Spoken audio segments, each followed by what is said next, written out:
आपने सोचा कि ट्रिपल तलाक का कानून लेके आएंगे तो मर जाएंगे, आप सीए एनआरसी का लेके आएंगे तो मर जाएंगे, अब आप ये लेकर आ रहे हैं लव जिहाद तो हम खत्म हो जाएंगे। नहीं, हम खत्म नहीं होंगे, हम हमारा लव जारी रखेंगे। देश के लिए हमारा जो लव है वो हमारा रहेगा। अब उसको आपको क्या नाम देना है आप नाम देते हैं। देशासाठी कधीही कधी आपला लव दाखवलेला नाही, संविधान बाबतीत त्यांनी कधीही आपला प्रेम दर्शवला नाही, दाखवला नाही। आणि अशी पार्टी जेव्हा अशा प्रकारच्या लव जिहादचं हे नया कायदा काढून आणतं तर आम्हाला फक्त हे विचारायचं आहे की आपण हे कायदा आणलेला आहे। आम्ही अमित शाह साहेब मोदी साहेबांना हे प्रश्न विचारतो की आता कायदा आलेला आहे, तुम्ही या कायद्याखाली सर्वप्रथम एक एक्झाम्पल सेट करण्यासाठी आपल्या पार्टीमध्ये जे वरिष्ठ नेते आहेत ते मुख्तार अब्बास नकवी ज्यांनी लव जिहादची सुरुवात केली भारतीय जनता पार्टीमध्ये, शाहनवाज हुसैन ज्यांनी लव जिहादची सुरुवात केली आणि इतके मोठे पदावर घेऊन बसलेले आहेत, त्यांची बायको जे आहे ना ते दुसऱ्या जातीची धर्माची आहे। मग आम्हाला हे विचारायचं आहे की भारतीय जनता पार्टीमध्ये लव जिहाद चालणार पण दुसऱ्या कोणीही ते करू नये। आता तुम्ही कायदा आणलेला आहे, तुम्ही एक एक्झाम्पल सेट करण्यासाठी त्यांच्यावर कडक कारवाई करा। मुख्तार अब्बास नकवीला आणि शाहनवाज हुसेनला जेलमध्ये टाका या कायदा खाली, आणि नंतर आपण बघू ना, आपण लोकांना सांगता येईल आपल्याला की बाबा देखा हे आमच्या पार्टीमध्ये होते, त्यांच्यावर आपण कडक कारवाई केलेली आहे। काय आहे की जे आज देशासमोर जे गंभीर विषय आहे त्या विषयाच्या बाबतीत कोणीही बोलू नये। म्हणजे आपण आज अनएम्प्लॉयमेंटच्या बाबतीत बोलत आहे का, इतकी बेरोजगारी वाढलेली आहे, लाखोंच्या संख्येने लोक बेरोजगार झालेले आहेत पूर्ण देशामध्ये। आज जे महंगाई वाढलेली आहे, इकॉनॉमी आपण कशा रिवाइव्ह करता येईल, कोरोनाची भीती इतकी आपल्याला दाखवण्यात येत आहे की ते लस कधी येणार, आता पुन्हा लॉकडाऊन होणार, लोकांमध्ये भीतीचं वातावरण निर्माण झालेलं आहे। पण काय आहे की आपण फक्त लव जिहादच्या बाबतीत आता डिस्कशन करणार आहोत। तुम्ही बघा मी आपल्याला सांगतो की 8 दिवस आता हे सगळं जितकं इश्यूज आहे ते सगळं इश्यूज जे आहे ते पूर्ण बस्त्यामध्ये गेलेले आहे। आपण काय डिस्कस करणार आहे, लव जिहाद असं केसेस आणणार आहे की बघा काय आपल्याकडे कायदे कानून खूप आहे का देशामध्ये की सीआरपीसीचा काय कायदा आहे त्यामध्ये आहे, आपण ऍक्शन घेऊ शकतो। कोणीतरी फोर्स कन्वर्शन करत असेल तर आपल्याकडे आयपीसीचे सेक्शन्स आहे, अनेक सेक्शन्स आहे ज्या कायद्याखाली आपण हे सगळं कारवाई करू शकतो। पण एखादा कुठेतरी असं झालेला असेल आणि त्याला सगळ्याला एक असा मोठा स्वरूप देऊन एका विशिष्ट समाजाला टार्गेट करण्याचा हे उद्देश आहे। आणि आम्ही स्पष्टपणे सांगू इच्छितो की मोदी साहेब तुम्ही सत्तेमध्ये आलेला आहे, तुम्हाला जितकं कायदे कानून जे आणायचे आहे तुम्ही आणा, पण या समाज घाबरणार नाही। तुम्हारे साथ तो कोई डरने वाला है नहीं उसका। 2 मिनट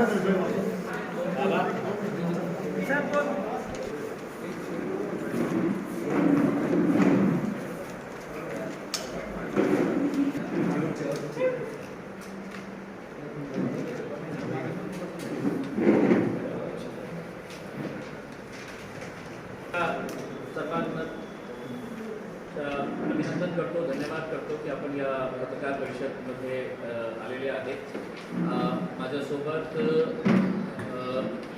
माननीय गौतम खरात साहेब जे आमचे कॅन्डिडेट कुणाल खरात साहेब आणि एक चळवळीचे खूप तळमदार नेते गौतम खरात साहेब आहे, आमचे पार्टीचे नवनिर्वाचित शहर जिल्हाध्यक्ष शारिक नक्षपती साहेब आहे, अरुण बोर्डे आहे, आमचे सगळ्या स्टुडंट कमिटीचे पदाधिकारी हे लोक आलेले आहेत। आजचा विषय फक्त याच्यासाठी आहे की MIM पार्टीने यावेळी ग्रॅज्युएट कॉन्स्टिट्युएन्सीसाठी आमचे एक खूप युवा शिक्षित उमेदवाराला आपण तिकीट दिलेला आहे ग्रॅज्युएट कॉन्स्टिट्युएन्सीसाठी।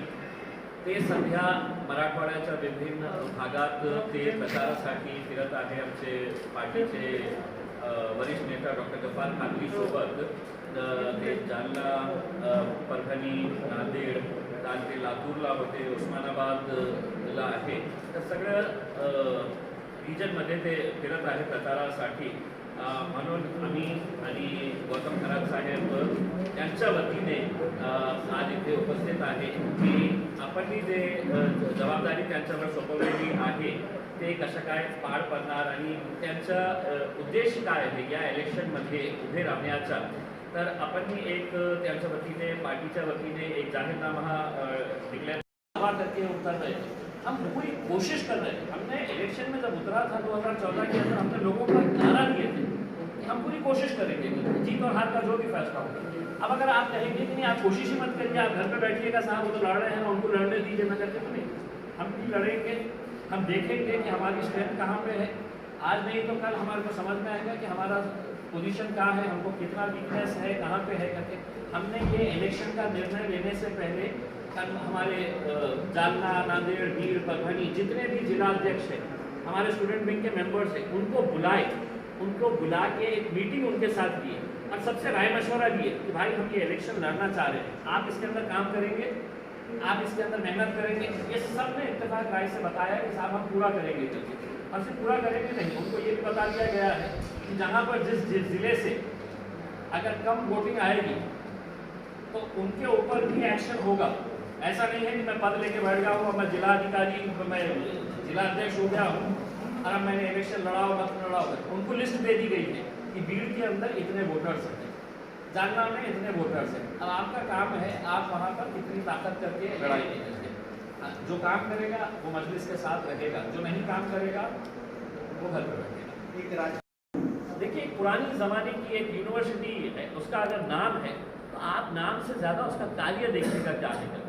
अगर वो आज विश्वविद्यालय आ जाता तो औरंगाबाद के विकास के अंदर, औरंगाबाद के शिक्षण क्षेत्र के अंदर इतना बड़ा विकास होता और बहुत सारे गरीब बच्चों को इसका फ़ायदा होता।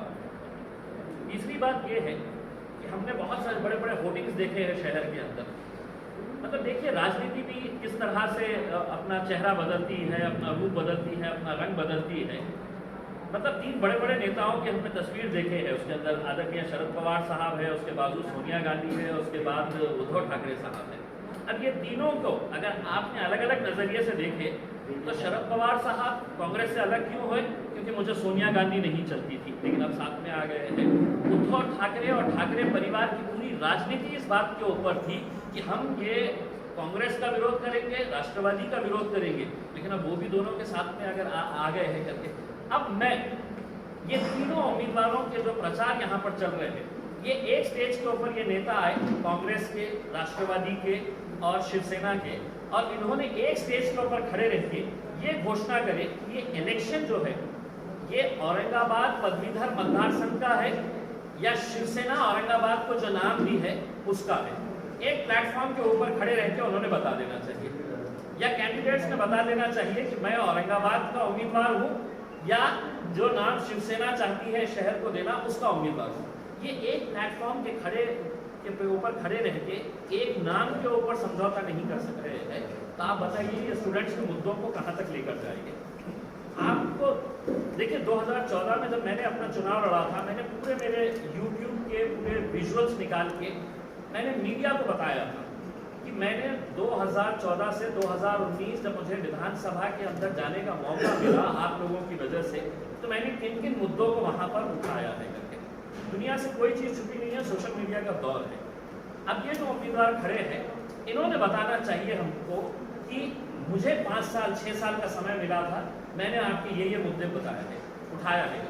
ऐसे बोलिए मत, आप स्क्रीन लगाइए, वो स्क्रीन का इंतज़ाम हम करके देते हैं आपको, पूरा उसका जो भी खर्चा आएगा हम करवा के देते हैं।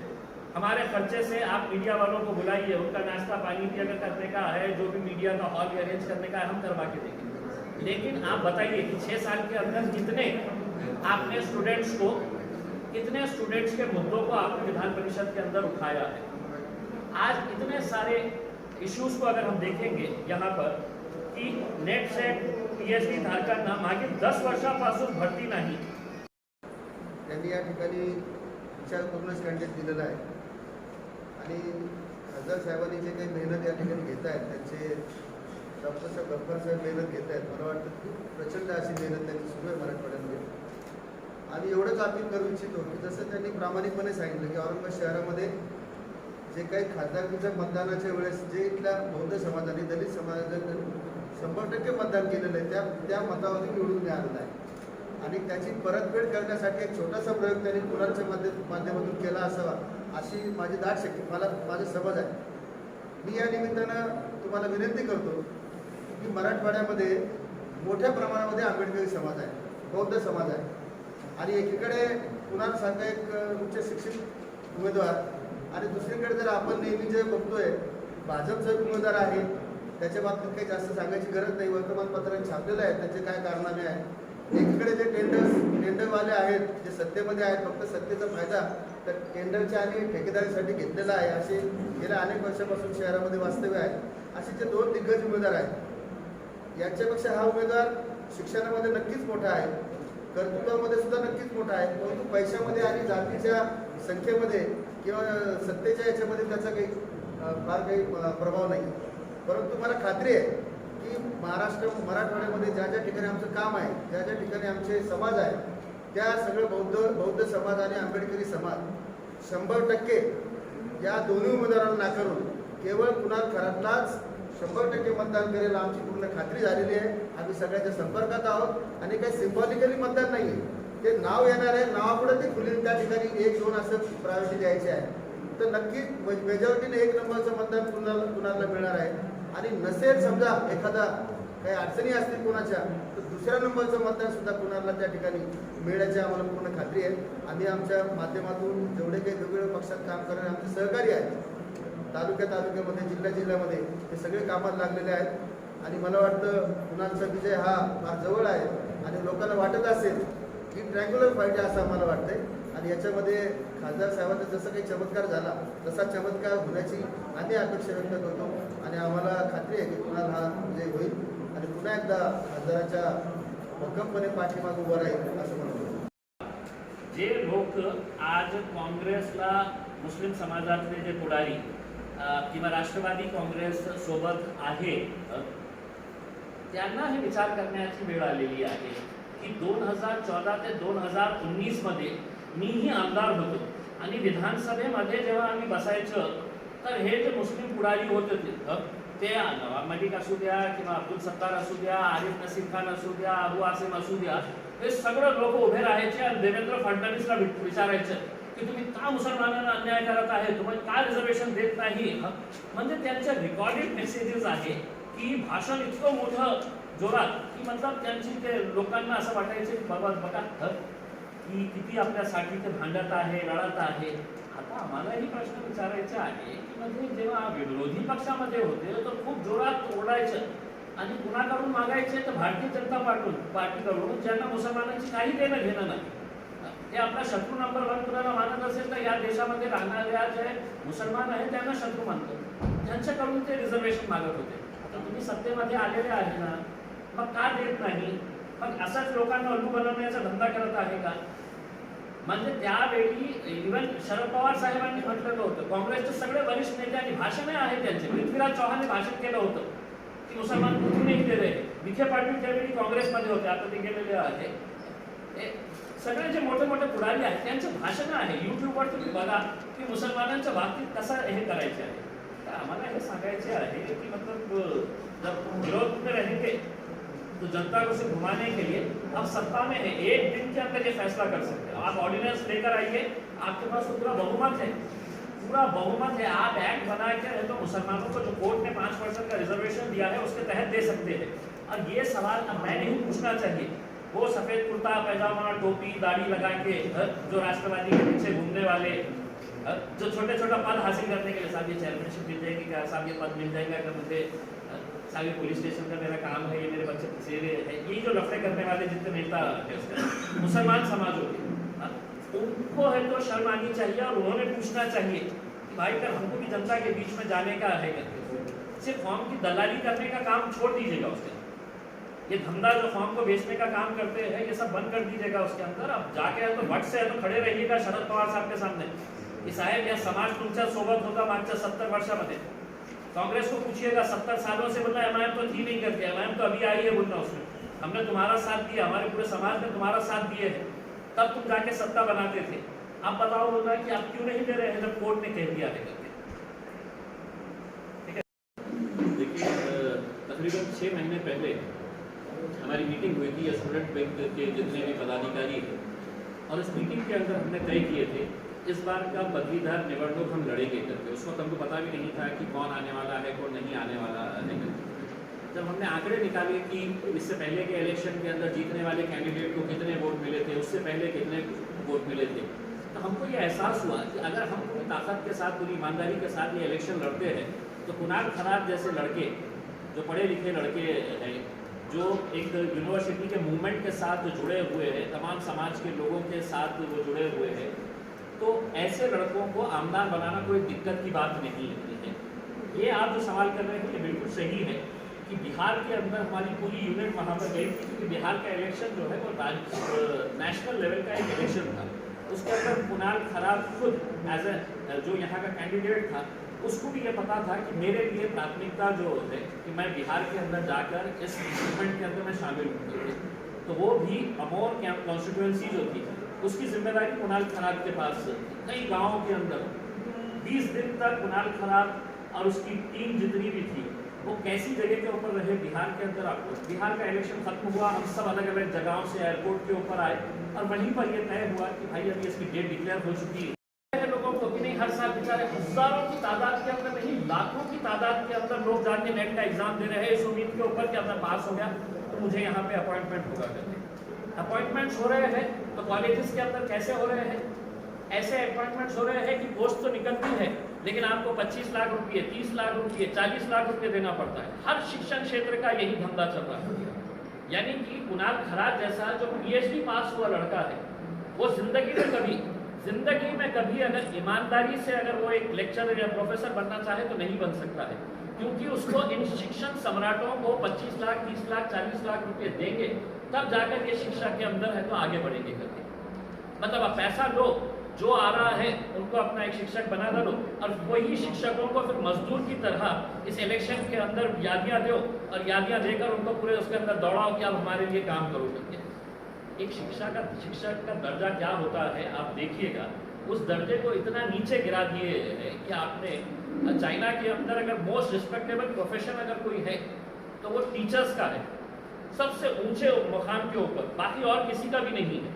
ना नेता आते हैं वहाँ पर, ना MP MLA, कुछ भी नहीं है, सब शिक्षकों के नीचे आते हैं। अरे हमारा एक देश ऐसा बना दिए है कि टीचर्स को मजदूरों की तरह उनको यादियाँ दो और वो यादियों के जरिए है तो उनका काम करवा के करके। हमारी सिर्फ ये अनुरोध है लोगों से कि हमारे जहनों के अंदर ये बात डाल दी गई है कि ये इलेक्शन में हमारा क्या है, हम जीत सकते हैं क्या, बहुत प्लानिंग लगती है। अब यही सोच जो थी ये वो सोच है जो हम औरंगाबाद से कभी है तो खासदार चुन के आ सकता है क्या, तो उस वक्त भी लोग हमको सवाल उठाते थे, लोग मजाक उड़ाते थे, आरोप लगाते थे कि अरे ज़बरदस्ती के है, कोई ऐसा हो सकता है क्या करके। लेकिन क्या हुआ, आज ईमानदारी के साथ अगर अरुण बोडे, गौतम खरात साहब, अगर इनका समाज अगर नहीं रहता तो हम कभी भी नहीं बन सकते थे। ये समाज ने पूरी ताकत के साथ हमारा साथ दिया तो आज हम वहाँ पर लोकसभा तक पहुँचे और हम जिंदगी भर इस बात को कभी भूल नहीं सकते। लेकिन आज जो एक ऐसा माहौल तैयार किया जा रहा है, नहीं हमारा तो कुछ है ही नहीं, हम इसके अंदर आ सकते हैं क्या, तो हम सिर्फ लोगों से अपील करने के लिए आए हैं कि एक मरतबा एक कोशिश करके देखिएगा। और कोशिशें कहते हैं ना कि क़स्में वादे टूट जाते हैं, कोशिशें कामयाब होती है, तो एक बार एक कोशिश हमने कामयाब करके दिखाए हैं। ये कोशिश भी हमारी पूरी रहेगी। जितना भी ग्रामीण इलाके हैं उन ग्रामीण इलाकों के अंदर जहाँ जहाँ पर भी ग्रेजुएट्स हैं, हम उनसे यही अपील कर रहे हैं कि इन मुद्दों को लेकर आपने हमारे जो उम्मीदवार है कुणाल खरात, उनको आप भारी मतों से कामयाब करिए। मैं आपको ये बताना चाहता हूँ कि जितने भी उम्मीदवार हैं उसमें से कुणाल खरात का जो एजुकेशन बैकग्राउंड है वो BCom, MCom, MBA, LLB, PhD, second PhD, पहली एक PhD हो चुकी है और मैनेजमेंट साइंस के अंदर एक सेकेंड PhD। मैं तो ये समझ रहा हूँ कि हमारे में से कोई भी इतना शिक्षित नहीं होगा जितना, अगर ऐसे लड़कों को अगर हम आगे नहीं बढ़ाएंगे तो आप बताइए जो दूसरे उम्मीदवार हैं उनका शिक्षण कितना कहाँ तक हुआ है। कि हर ठेकेदार ही मतलब वहाँ पर जाएगा, जितने भी बड़े बड़े गुत्तेदार हैं वो भी अब शिक्षा के उसके अंदर चले जाएंगे। तो कहाँ पर हमारे मसले हल होने वाले हैं? वो मसलों को हल करने के लिए हमको सभी जाति, धर्म और मज़हब के लोगों से हम ये अनुरोध करेंगे कि एक शिक्षित लड़के को अगर आप वहाँ पर अपनी जिम्मेदारी देते हैं तो वो छात्रों के लिए भी लड़ेगा, विश्वविद्यालय के नाम को ऊंचा करने के लिए भी पूरी कोशिश करेगा। यही हमारा आपसे अनुरोध है।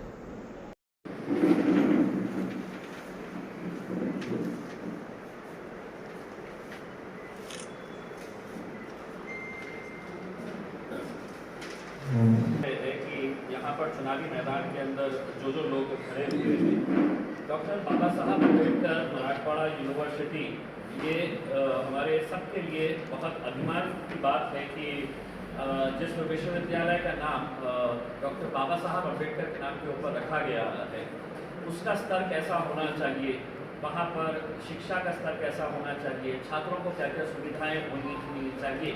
और अगर देखा जाए तो देश के अंदर सबसे बड़ी अगर कोई सबसे विख्यात अगर कोई विश्वविद्यालय होना चाहिए तो वो डॉक्टर बाबा साहब, क्योंकि उनका नाम जुड़ा हुआ है और वो नाम कितनी मेहनतों से मिला है ये मराठवाड़ा की पूरी जनता अच्छी तरह से जानती है। हकीकत ये है कि उसी विश्वविद्यालय का प्रतिनिधित्व करने के लिए आज वो लोग आ रहे हैं जो इस नाम का विरोध करते थे, जिन्होंने आंदोलनें चलाई है कि नहीं, ये विश्वविद्यालय को डॉक्टर बाबा साहब अम्बेडकर का नाम नहीं दिया जाना चाहिए। ये कितने दुर्भाग्य की बात है कि आज वही लोग इस विश्वविद्यालय का प्रतिनिधित्व करने के लिए और जो हथकंडे अपनाए जा रहे हैं कि वहाँ पर ये इलेक्शन कैसे जीते। हम तो पहली मर्तबा ये इलेक्शन लड़ रहे हैं, हमको ये बात समझ में आ रही है कि विश्वविद्यालय के अंदर किस तरह का कारोबार चलता है।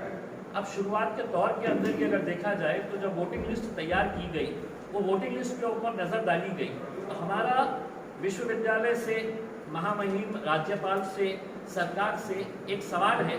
मैंने खुद ने विश्वविद्यालय के वाइस चांसलर को निवेदन दिया था और ये कहा था कि जब बच्चा ग्रेजुएट होकर पास होकर निकलता है, आप उसको सर्टिफिकेट देने के लिए उससे कुछ फीस लेते हैं, चाहे वो 100 रुपये हो, 10 रुपये हो, 50 रुपये हो।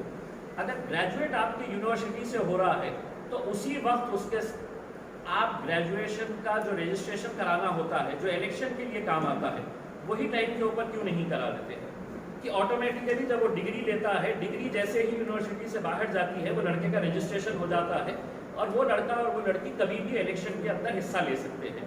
लेकिन ये जानबूझकर नहीं किया जा रहा है, क्योंकि इस विश्वविद्यालय के बाहर निकलने वाले जितने भी दलित समाज के बच्चे हो, मुसलमान हो, पिछड़ी जाति के हो, आदिवासी हो, इन लोगों को इस लोकतंत्र के हिस्से से दूर रखा जाए। हम हमारी मर्जी के हिसाब से रजिस्ट्रेशन कराएंगे, विश्वविद्यालय के कुछ लोगों को, जो टीचर्स है, जो मैनेजमेंट स्टाफ है, उनको अपने हाथों में लेंगे, किसका नाम रखना है, किसका काटना है। तो ये धंधे पिछले 10-15 सालों से चलते आ रहे हैं। हमने खुद ने अपना रजिस्ट्रेशन पिछले टाइम कराया है, अब ये टाइम के ऊपर नाम गायब है। कितने सारे लोगों की ये शिकायतें हैं। क्यों? एक मरतबा इलेक्शन कार्ड जब बनता है इलेक्शन कमीशन ऑफ इंडिया का, तो वो जिंदगी भर के लिए रहता है। जब तक आप अपना एड्रेस चेंज नहीं करेंगे, आपके नाम के अंदर करेक्शन नहीं रहेगा, तो आपका इलेक्शन कार्ड रहता है। ये बार बार हर 5 साल के बाद आपको रजिस्ट्रेशन करवाने का क्यों? तो ये इसलिए किया जा रहा है कि इस आमदनी की जो पद है, इस आमदनी की पद के ऊपर कोई कुणाल खरात जैसा लड़का चुनकर नहीं आए।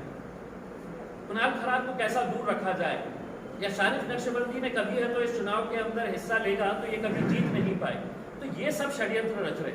हमने आज लोगों के अंदर अवेयरनेस करने का काम किया है कि आज जितने भी ग्रेजुएट्स हैं, इस आप अगर इसके अंदर मैनिफेस्टो के अंदर देखेंगे तो कितने सारे ऐसे मुद्दे हैं जो शिक्षा के क्षेत्र के अंदर, आप ये मानेंगे कि शिक्षा के क्षेत्र के अंदर सबसे ज़्यादा अगर दिक्कत, दुविधाएं, परेशानियां अगर किसी को हो रही है तो वो हमारे दलित भाइयों को, जो बच्चे बच्चियां अलग अलग जिलों से पढ़ने के लिए यहाँ पर आते हैं, या मुसलमानों के इश्यूज, वो लोग जो आज ये कह रहे हैं कि हमको मत दो, यहाँ पर क्या वजह है? आज वो ये दावा कर रहे हैं कि हमारे साथ बहुत सारे हैं तो मुसलमान के लीडर लगे हुए हैं। जब यहाँ पर अलीगढ़ मुस्लिम यूनिवर्सिटी आ रही थी तो बताइएगा कि कौन सा नेता जो आज इस चुनाव के अंदर खड़ा हुआ है जिसने ये मांग किया था कि यहाँ पर अलीगढ़ मुस्लिम यूनिवर्सिटी आना चाहिए? आपकी सरकार थी, चाहे वो आज राष्ट्रवादी के उम्मीदवार हो, कांग्रेस के या शिवसेना के उम्मीदवार हो। ये लोगों ने बताना चाहिए कि किसने इसको आने से रोका था। आपकी सत्ता थी, आप लेके आ सकते थे एक विश्वविद्यालय, लेकिन उस वक्त तो किसी ने भी, अगर आज वो विश्वविद्यालय आ जाता तो आज इतने सारे बच्चों को उसका फायदा होता। विश्वविद्यालय का नाम क्या है ये अहम नहीं है। बनारस हिंदू यूनिवर्सिटी अगर आ जाती तो इम्तियाज जलील कभी उसका विरोध नहीं करता, क्योंकि उसके अंदर हिंदू नाम भी करते। यहाँ की छोटी जहनियत के लोग जिन्होंने शिक्षा से जिनका कोई लेना देना नहीं था, जो खासदार के पद के ऊपर तक चले गए। मतभेद है और रहेंगे, लेकिन इसका मतलब ये नहीं है कि जो गलत हो रहा है हम वो गलत के लिए खामोश बैठे रहेंगे। आज भारतीय जनता पार्टी की सरकार जब से आई है, इन्होंने जितने भी सेंट्रल एजेंसीज है वो सेंट्रल एजेंसीज का इस्तेमाल अपने ज़ाती फ़ायदे के लिए करना शुरू कर दिया है। चाहे फिर वो NIA हो, CBI हो, एनफोर्समेंट डायरेक्टोरेट हो या इनकम टैक्स ऑफिसर्स हो, इनका इस्तेमाल जो है ये उन लोगों के लिए कर रहे हैं जो भारतीय जनता पार्टी के कामों के ख़िलाफ़ बात कर रहे हैं, उनके पॉलिसीज़ के ख़िलाफ़ बात कर रहे हैं, उनके गलत जो फैसले लिए जा रहे हैं उसके बारे में बात कर रहे हैं। तो एनफोर्समेंट डायरेक्टोरेट की ये जो कार्रवाई है, हम समझते हैं उसी का एक हिस्सा है कि आपने एक हीरोइन के ख़िलाफ़ इतना बोल दिए थे सरनाइक साहब ने, तो वहाँ पर बैठे हुए लोग, जितने भी हीरो लोग बैठे हुए हैं सरकार के अंदर, उनको लगा कि अच्छा हमारी हीरोइन के बारे में इतना बोल रहे हैं करके, अब ये मामला ख़त्म होने दो, हम देखो दिखाते हैं करके। तो एनफोर्समेंट डायरेक्टोरेट की टीम को भेज दिए है बम्बई को। अब उसके खिलाफ हमारा ये कहना है कि ये देश के लिए बहुत घातक है, ये लोकतंत्र के लिए बहुत घातक चीज़ कर रहे हैं। सरकार है मोदी साहब की, आज है कल नहीं रहेगी, लेकिन इस तरह अगर सेंट्रल एजेंसीज़ का इस्तेमाल अगर आपने करना शुरू कर डाला तो ये लोकतंत्र के लिए और देश के लिए बहुत घातक है। पदवीधर इलेक्शन में जो अभी कैंडिडेट है, एक कंडोम घोटाले का है और वो एक एनसीपी का बड़ा गुत्तेदार है। देखिए, मेरे सवाल का जवाब आप ही ने दे दिया है। आप ही कह रहे हैं कि कैंडिडेट किस तरह के है करके। एक कैंडिडेट का कुछ रिकॉर्ड ये है कि मतलब वो कंडोम घोटाले के अंदर शामिल थे, कंडोम, और दूसरे जो साहब है वो बहुत बड़े ठेकेदार हैं। हमारा जो कैंडिडेट है, हमारा कैंडिडेट जो है वो पोस्ट ग्रेजुएशन MCOM किया हुआ है, LLB किया हुआ है, PhD किया हुआ है एक सब्जेक्ट के अंदर, और अब सेकेंड PhD कर रहा है मैनेजमेंट साइंस के अंदर। तो अगर ये लोग अगर नहीं जाएंगे और वहाँ पर ठेकेदार अगर जाएंगे, तो ये ठेकेदार वही लोग हैं जिन्होंने वहाँ पर जाकर अपने अपने शिक्षण संस्थाएं खोल डाले हैं, अपने स्कूल्स कॉलेजेस खोल डाले हैं, और अब बस टीचरों को अपॉइंट करने के लिए 25 लाख 30 लाख 40 लाख 50 लाख रुपये दो और वहाँ पर अपॉइंटमेंट ले लो करके। अब हमारे जैसे कुणाल खराज जैसा लड़का जो इतना हाईली एजुकेटेड है, अगर वो अगर इस यूनिवर्सिटी के अंदर नहीं जाता है, इसका प्रतिनिधित्व नहीं करता है, तो मेरे हिसाब से इससे ज़्यादा क्या दुर्भाग्य की बात हो सकती है। और हकीकत तो ये है, ये वो कैंडिडेट्स उसके खिलाफ लड़ रहे हैं जिन्होंने इस विश्वविद्यालय का नाम डॉक्टर बाबा साहब अम्बेडकर नहीं होना चाहिए, इसका विरोध किया था। वो लोग आज इस विश्वविद्यालय के लिए लड़ रहे हैं कि नहीं, हम इसका प्रतिनिधित्व करेंगे। अरे कुणाल खरात जैसे लोगों का, उनके परिवार के लोगों की मेहनत थी कि जहाँ आज मराठवाड़ा यूनिवर्सिटी को नाम बाबा साहब का दिया गया है, और आज अब सत्ता के खातिर है तो आप पूरे के पूरे एक साथ मिलकर आ गए। सर, आपकी क्वेश्चन, किसानों को केंद्र सरकार और राज्य सरकार किसानों के कर्ज माफ़ी को लेकर घोषणाएं करती है, लेकिन उन्हें अब तक के कर्ज माफ़ी नहीं हुई। देखिए, ये हकीकत है कि जब हम किसानों के पास जाते हैं तो वो इस उम्मीद से हमारे तरफ देखते हैं कि साहब अभी हमने सुना था कि अभी किसानों के लिए है तो कर्ज माफ़ी की घोषणा की गई है, वो पैसा कब तक आने वाला है करके। ये घोषणाएं सिर्फ घोषणाएं रहती है। हकीकत के तौर के ऊपर आप ज़मीनी स्तर के ऊपर जाएंगे, हमने खुद ने दौरा किया था। मैंने यहाँ के वैजापुर, गंगापुर, कन्नड़ इलाकों के अंदर जाकर, जब ये बहुत ज़्यादा बारिश हुई तो हमने जाकर वहाँ पर खुद किसानों से बात की, और उनकी हालत देखने के बाद जिलाधिकारी साहब भी साथ में थे, एक मंत्री भी हमारे साथ में थे, तब जाकर हमको हकीकत पता चली कि कितनी गंभीर स्थिति है। और ऐसी स्थिति के अंदर सिर्फ बड़ी बड़ी घोषणाएं करना और किसानों के बैंक खाते के अंदर कुछ जमा नहीं करना, तो किसानों के साथ धोखाधड़ी है। और अब ये सरकार जो है सिर्फ किसानों के साथ ही नहीं, अब सबके साथ धोखाधड़ी कर रही है।